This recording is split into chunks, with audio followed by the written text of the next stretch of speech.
They give you a hit, they give you a hit, they give you a hit, they stop.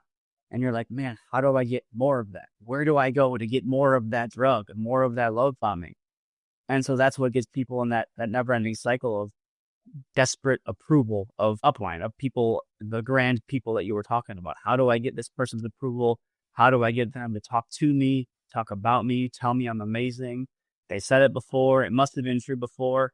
They're not saying it anymore. I must not be amazing anymore. How do I get amazing again? What do I do? What am I doing wrong? It's this really weird manipulation cycle. Hi, everyone. Welcome back to another episode of Nourished Inside Out. I am here with Kyle Humiston today, and this episode is going to be a little bit different today. Kyle and I actually know each other because we were in an MLM together for a couple of years. And today we really want to come to you about the mindset that we had before being in an MLM, during, and what it takes to rebuild your mindset after. So thank you so much for joining us today, Kyle. Yeah, I'm excited. This is cool. Excited to be here. Absolutely. Do you mind telling us a little bit going back to before you got started? What was your mindset like, and what prompted you to get started in an MLM? Man, that's a lot to unpack, but I will be as concise as I can. Pre-MLM, I don't want to sound cliche and say I was a natural born entrepreneur, because I don't know if that's the case, but I was always looking for a way to not have to work a job. And that's how the MLMs kind of get you, right? Is, hey, come on, come be your own boss. Look at all this money over here. So when I was approached about it, I don't actually know if you know this, but I was in said MLM when I was 19. And what really drew me into the environment, if you will, was the atmosphere. So it was the, hey, come on, you don't have to work a job if you do this. As a 19-year-old kid, I was eating that up. And then once you get around, as I'm sure we'll discuss in a little bit here, as you get around the environment, and at first with all the love bombing, right, buzzword there, it just feels amazing. You're like, wow, this is so cool. These people are awesome. I want to get around them more. You don't really see through my BS meter was not going off, right? So that's how it got me into it. I was excited about the idea of building something that was my own, and also getting around people whom I thought were genuine, were cool people.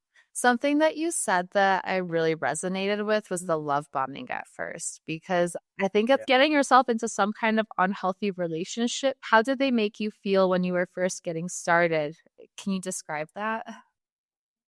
Yeah, absolutely. I'll preface by saying they made me feel the way they make everybody feel when they first get around. And that is like I was the coolest person they'd ever met. I'm going to be the next best thing that's ever hit this MLM. And you're so smart, and you're brilliant and intelligent. Got so much charisma. And they was just compliments galore. Every time I turned around, I was being told how awesome I am and how great I'm doing. Right. And looking back, I really don't like using cliches, and somehow I use them all the time. But hindsight's 2020, right? Looking back, obviously it was all a ploy to keep me around, right? At the start of it, it seemed so genuine, and that's where the trickery, if you will, comes in from that love bombing. Is calculated, it's manufactured. Like, they do it to make sure you feel it, and I felt it, right? So That's so valid. How long did it take you to start recognizing some red flags? oh my gosh. So this might be the first time I actually, aside from with my wife, this might be the first time I talk about this specific part, because that's a great question. I really remember throughout, I was in for 7 years, and I was in for like 6 months when I was a teenager, and then got back around when I was 24, 25, and then stayed for 7 years. But nonetheless, I started noticing red flags pretty early on. But to me, I definitely ignored them purposefully. And not because I was like, oh, this is a red flag and I should just ignore it. To me, I was almost looking at them as, this doesn't seem right, but maybe I'm just wrong. Maybe I don't actually know what I'm talking about. And I don't know if I have a specific example off the top of my head, but I'll give you a really weird one. That's not related to MLM, but how I would compare it. If I wanted to become a bodybuilder, and I got around people who claimed to be bodybuilders, and a few of them were, and these bodybuilders told me, in order to be a successful bodybuilder, you have to chug 3 gallons of milk every day. That doesn't really sound right, but then I just started checking, because they were the bodybuilders, right? So obviously they knew something I didn't. A lot of the red flags were like that, where I was kind of thinking, that doesn't sound right. I don't think that's true. that doesn't feel right. But I mean, maybe I'm just misguided, misinformed, don't know what I'm talking about. I like that example a lot. Going back to when you got started, I actually got started around the same age as you did. I got started 18, 19 years old. And I think a lot of times they look for people around those ages or early 20s because they're more vulnerable at those points. I'm in college, got college debt, and looking for a good job. Yeah, I'll make some extra money, but there's so many hidden agendas that they don't talk about or they don't show right off the bat. And it's kind of something that we have to figure out on our own as the months and the years go by. I was in it for maybe 2 years. And I agree with you on the love bombing because I remember you were living in Indiana at the time, and the closest city is Chicago. And every single week they would talk very highly of you and your wife, Carly. Oh, they're coming from Indiana to Chicago. And I remember I would even look up to you because of that love bombing aspect. How do you feel like that shaped you? Like, did that motivate you more to want to do more and to build your team? Or how did you look at that? I got very arrogant because I felt, and I think this is very common when it comes to the love bombing, is you get praise for things that you don't really need praise for. You know, oh my God, you're smiling again. How awesome are you? What I felt like wasn't a big deal. Driving from Indiana to the Chicagoland area for those things we were doing, the events and stuff, I didn't look at as a big deal. My wife and I, neither one of us thought it was a big deal. So when we kept getting talked about and bragged on and praised and spotlight shined on us, et cetera, we just felt like, hey, this is cool because we don't think it's a big deal, but everybody else does. So obviously we're awesome. You know, that was kind of the mindset. So I don't know that it made us do anymore. It just made us feel like whatever else was required of this endeavor probably wasn't going to be that big of a deal if everybody's making this a big deal. Does that make sense? Yeah, it totally does. Because for you, it just seems like a little thing. It seems like something normal. Yeah, I live here. This is where the event is. I'm just going to go. But they would use those little tactics by trying to make it more grand and more huge than what it actually was. They would talk about that so much. And I'd be like, fiddlesticks, should I go to Indiana and start talking to people and Is doing that the secret? business? I have no idea. That right there, what you just said, I feel is a huge, I'll call it a poison in that industry, because here I am thinking driving from Indiana to Chicago is not really a big deal, but all you hear is how awesome it is. So you're like, how do I make my life harder so that I get talked about? That is, I hate that. That is huge. Like that's such a poison in that industry. And I know that was one of the red flags that I noticed early on, because I would have people that were, I hate to say my team, I don't like that verbiage anymore. The people that were part of my Amway organization, they would say things like, how do I put myself in a tougher spot, right, to make my story better? I would have conversations like, buddy, you don't have to make your life harder to do this.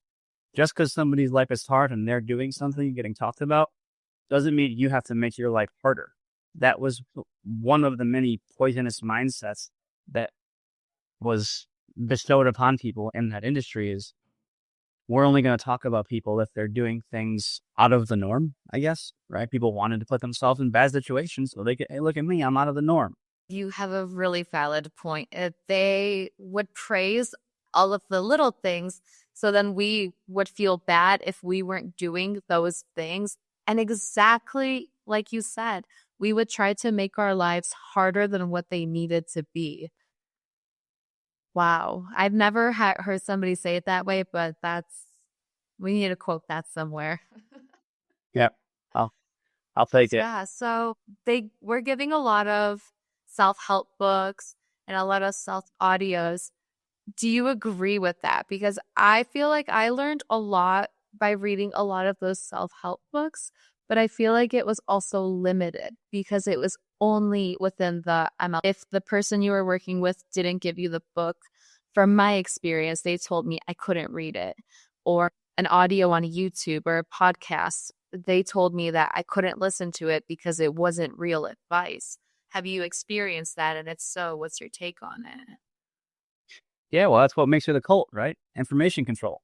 It's a double-edged sword for me because, as you can see behind me, I've got hundreds of books, and just this room alone, there's another room down the hall with many more. I've always been a big reader. I love reading. It's always been nonfiction for me. My wife's a big fiction reader, so I've kind of gotten into that, but I digress. I've always been a reader. And getting into this MLM, I experienced that as well. I'm reading this book, but then told, hey, you should stop reading that book and read this book. And my personality type, I'm not the type of person to take being told what to do very lightly. I don't really respond well. So I didn't listen very often to that advice, if you will. But it was very prevalent. And again, like I said, that's one of the trademarks of a cult is the information control. If they can control what you're reading and what you're listening to, they can control your thoughts, right? And maybe not directly, but indirectly, they can control what you're thinking because they know what's going into your mind with the books and the podcasts they have and whatnot. And even with podcasts too, I was also a pretty avid podcast listener myself before I got started, and that fell by the wayside and got replaced with all their podcasts that they had. Because God knows they had plenty of those, right? While I was in, I believed it. I know I did. I really believed that the podcast that I was listening to was going to make me better at what I was doing. And maybe it did. Within that industry, I achieved some things, but I don't think that's anything to brag about because it's an industry built on deception. And I didn't know that at the time. You know, I heard this is not an original thought, but I heard this from somewhere semi-recently. Just about everybody in an MLM is both a victim and a perpetrator. They just don't know that they're a victim. And they probably don't know they're a perpetrator, right? They're both. You can be manipulating someone, not realizing it, while being manipulated yourself. And that's where all those books and podcasts come in. It primes your thinking to be open to the manipulation. That's the point. So I don't know if that answers your question, but I've always been a reader, and the books that they suggested weren't even really bad books. It was almost the perfect ingredient list. All those books individually weren't really bad books. They had some good information in them. But you take all those books and put them into one recipe, right? And that's where it starts, right? The manipulation, the brainwashing, if you will, stuff like that. Yeah, I agree. I don't think they were bad books. I think that the way that they presented it, because some of the books that I've read, they would recommend like Think and Grow Rich or John Maxwell books. And those are phenomenal books. But it was the way that they would present it. If it's not for me, you're not allowed to read it. If it's not for me, you're not allowed to listen to it. That's such early on manipulation because we look at them like, oh, these grand people thinking that they've made it and they have the whole blueprint, but they really don't because they're just trying to brainwash us into what they want us to do. And something that I noticed is that they tell us, oh, like you're such a great person and you have such a great attitude. But once you stop doing work and you stop associating as much, then all of a sudden they forget your name. What's your experience with that? Yeah, well, unfortunately, spending most of my time in the industry at a high level, I played those games thinking that it was right, thinking that it was beneficial for said person. Because again, victim perpetrator kind of thing, right? And you don't, nonetheless, I agree. The love bombing, back to that, love bombing is early on and in the beginning to get you in, to get you hooked, to get you wanting more. It's almost like a heroin dose, right? I've never done heroin, but I know how drugs work. It's like a heroin dose. They give you a hit. Wow, that was great. They give you another hit. Man, that's amazing. Let me get some more. Give you a few more hits, and then they stop. And then you spend every waking hour you spend trying to get another hit of that heroin, right? It's the love bombing. They give you a hit. They give you a hit. They give you a hit. They stop. And you're like, man, how do I get more of that? Where do I go to get more of that drug and more of that love bombing? And so that's what gets people in that never-ending cycle of desperate approval of upline, of people, the grand people that you were talking about. How do I get this person's approval? How do I get them to talk to me, talk about me, tell me I'm amazing? They said it before. It must have been true before. They're not saying it anymore. I must not be amazing anymore. How do I get amazing again? What do I do? What am I doing wrong? It's this really weird manipulation cycle that is at the root I don't mean this in an offensive way to anybody who's been in it. It's kind of comical because you're not doing anything really different or even wrong. They're just not talking about you or to you anymore. The only thing that changed, really, maybe you didn't go to an event, or maybe you didn't, I don't know, you did something minor, a minor behavior change, and their behavior completely changed, and you think it's a you thing, when really it was just a them thing. And you're going crazy in here, kind of like I said, how do I get that hit? What am I doing wrong? It's almost like going through like a withdrawal, That's the best way I can describe it. No, that's very valid. I really like how you use that example because that also, it's not even just like MLMs, it's just with unhealthy relationships. I experienced a really unhealthy relationship that it was like that. You love bomb for a little bit and then they pull away and then you want more. And then they give you more when after a certain amount of time and then you get it, you feel fulfilled. It's exactly like you were saying with some kind of drug. When you're at those higher levels, like I mentioned, I was taught to do that, right? I was not the very top. You were there. I'm saying this for people listening. I was not the very top. I was not the number one leader in the MLM. I was just in the higher ranks.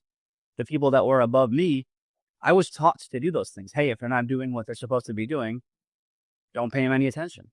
That will get them doing the things they're supposed to be doing. That was like chugging a gallon of milk to me.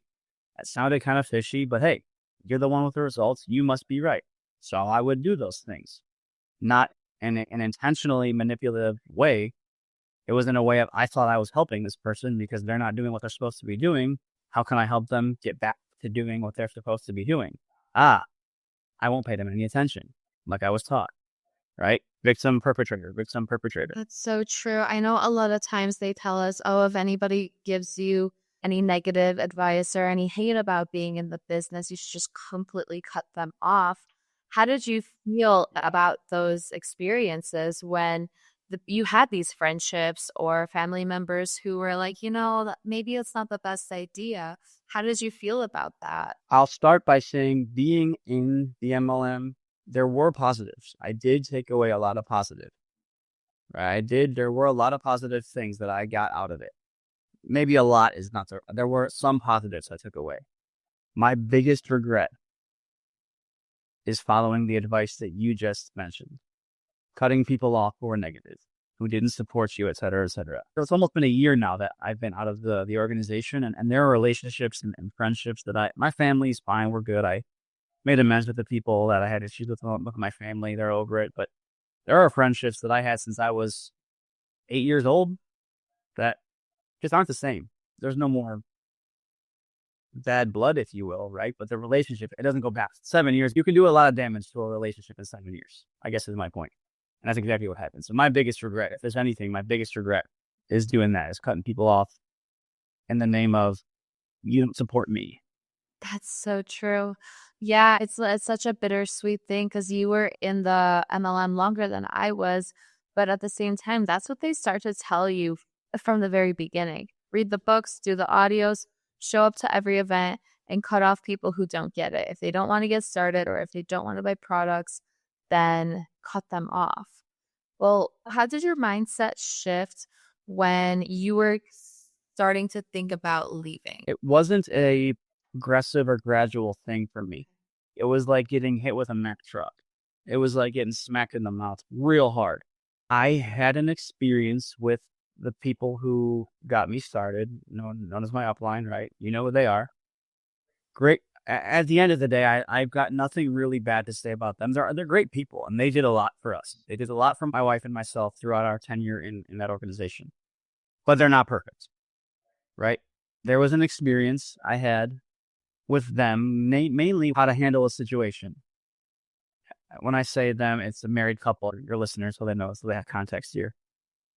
I had an interaction with her, and it was a disagreement on how to handle something. And I felt very strongly about how to handle it. She definitely felt very strongly about how to handle it. And ultimately, I guess there's no secret on what it was. It's just, without confusing your listeners here, you'll understand it. It was about how to get enough orders in at the end of the month, hit the goal, right? And basically, they were suggesting have everybody that was part of our organization buy more. Just buy a bunch more to hit the goal. There's a time and a place for everything. There's very rarely a time and a place for that. And that's what we disagreed on. And the reason it hit me differently was because in that specific situation, the only people who were going to benefit from everybody buying more products was that couple. Nobody in between, none of them, not Carly and myself, because the way that it was set up at the time, we were not going to get anything from that month. It was just them benefiting significantly, quite significantly, if you remember how those bonuses work. And so that was finally when it was, I'm going to go back to the chugging milk analogy. It was like, all right, you chugged a bunch of milk, now chug a 2 liter of soda. And I'm like, dude, hold on a second. Like, this doesn't make any sense. Hopefully that analogy makes sense. If it doesn't, I mean, I sound like a weirdo, but like, hold on, this doesn't make any sense. I went to work the next day.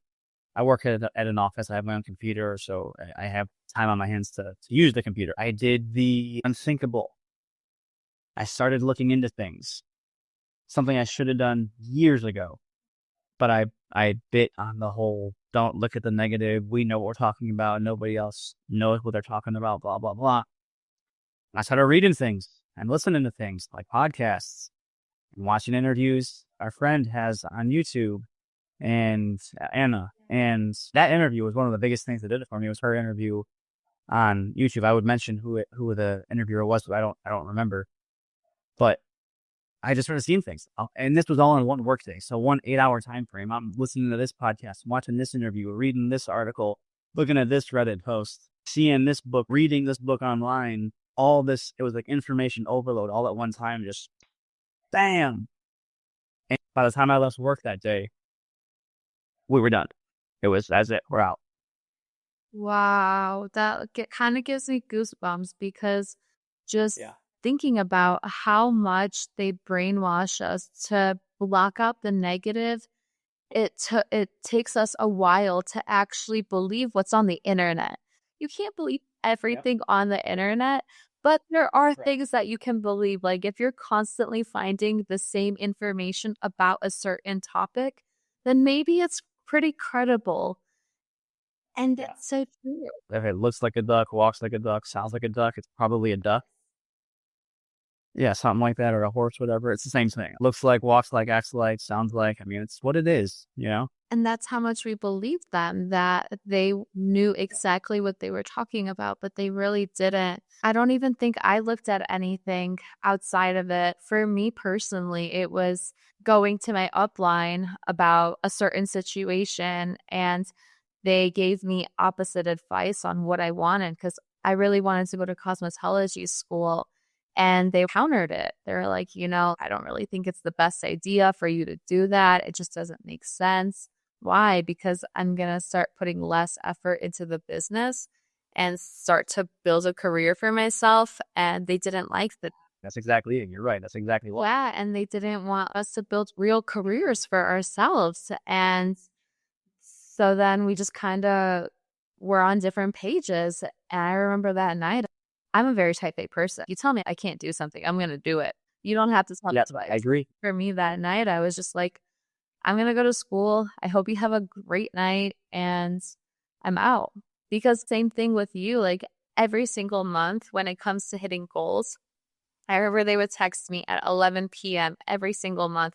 Hey, do you think you can place this order? Hey, can your team put this order in? Hey, let me know what I can do to help you to reach the next milestone. And the next milestone was like 5 blocks out. And I'm like, dude, it's 11 p.m. Can you have respect for me and the people around us? Because it's not just about this one little goal. We'll try again next month, but I would rather do it the right way than continuously push into it like that. I agree 100%. Being at the level I was for so long, I did those same things. Again, thinking it was the right thing to do. And people can believe it or not believe it, but I never did anything in that organization with malicious intent. Yeah. Whether it was the right thing to do or the wrong thing to do is a different story, but I always did it thinking that I was doing the right thing, which I believe almost everybody in that industry is the same way. They think they're doing the right thing. I still have access to viewing volume and stuff like that to my old organization, and I can see just how many orders and how much money is put through the organization at 11 p.m. on the last day of the month every month. And it is sickening. It is crazy. It is crazy. I'll leave it at that. I completely agree with you. What advice would you give to somebody who is in an MLM and they're 50 in, 50 out, or they're trying to get out of the MLM? It's a tough one to give real advice on that, because if that person is anything like me, they're not going to listen to anything I have to say, right? If they're really in, like most of the people involved won't, right? But in the off chance that somebody does listen, the stuff they tell you not to read and the things they tell you not to listen to, those are exactly the things you need to read and need to listen to.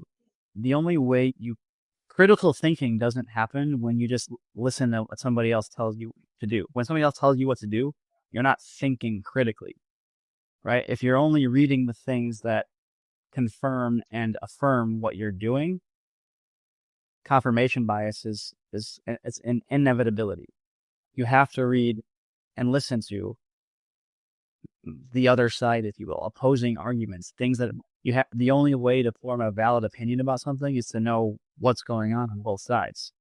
And when you're in an MLM like that, you're not getting both sides. You're getting one side. You're getting told you're awesome for being on that side. You're getting told the other side is evil and I don't know what they're talking about, and don't give them a chance because they're all losers and they don't have a dream and they're going to work the rest of their life and whatever they're being told, which I don't know when that became a bad thing. There's a reason there is so much out there, right? There's a reason they don't want you looking for all that. The reason is there. That's the best I got. You have to understand that A, there's a reason that there are things out there, and B, there's a reason that they're trying to keep you from them. That's really well said, though, because you said in the beginning, they're not going to listen if they are still in the mindset of my upline knows what they're talking about. It's one of those things that it's just a situation that pushes you over the edge that makes you want to leave, because you're not going to leave until it hurts bad enough. The analogy of the dog sitting on the nail. The dog is crying and he's sitting on a nail, but he's not going to get up because it doesn't hurt bad enough. That's exactly what it is. How has it been since leaving the MLM of rebuilding your mindset from being completely brainwashed to having to rebuild with your wife, essentially? Yeah, just you guys are like the 1% that got in together and you stayed in it together and you left together. So how has that process been for you guys? It's been amazing. I'm not going to lie. It's been awesome. It's been very fun to experience it with her. She's my best friend. Being able to experience it together, it's been awesome. MLMs, they preach freedom a lot. It's free from your job, blah, blah, blah. And I mean, we don't have to get into the fact that MLMs just chain you to constant, never-ending work, but they preach the freedom. Once we left, we had never felt freer. We had never felt freer once we left. We've gone on vacations, we've taken trips, we watch TV, we read whatever books we want. We watch movies, we play board games just together, just the two of us sometimes. We are rebuilding old friendships and relationships with friends that we tarnished relationships with. It's just been awesome. It's felt like we're actually living life. Whereas when you're in MLM, you're living MLM, and anything that's not related, you don't do. I don't know any other way to say it other than it's been really awesome. It's been freeing. It's been fun. We're happy. My wife's more happy than she's ever been. It's just been amazing. I'll say, if you want to, icing on the cake, right? Since we've started creating our content about our opinions at MLM, the amount of people that have reached out to us and were either a part of an MLM, but mostly a lot of people that were a part of the one that we were in. Carly, my wife, just got a message today that two people, the person who messaged her and this person's friend, left the MLM they were in, the one we were in, because they found our videos. And right or wrong, that is honestly so cool to me. because I feel like we save those people a lot of time and a lot of money. That's kind of the icing on the cake for me, at least, is knowing that not only is life awesome now because we're doing so many things we weren't doing before in the name of making our lives harder, right? But I actually feel like we're actually helping people. That's so beautiful. It's enjoying life again and without having to feel guilty. I laugh when you say we watch TV because I felt guilty for having a TV in my Yeah, sure. apartment. You know? Yeah. I think this goes like way back, but one of the things that they told us was when cars had antennas, they were like, just cut your antenna off your car. It'll be fine. So you can't listen to the radio. But It's a while. it's just like, you're right. It's so freeing. And it's like you're finally out from under that rock and you can finally fly again and be who you are. The people telling you to cut your car antenna off, right? What they do is, and I think this part's probably true in any industry. I'll give them that, but they use the 0.0000001% as the example of, well, that's what they did, so that's what we should do. Maybe, maybe.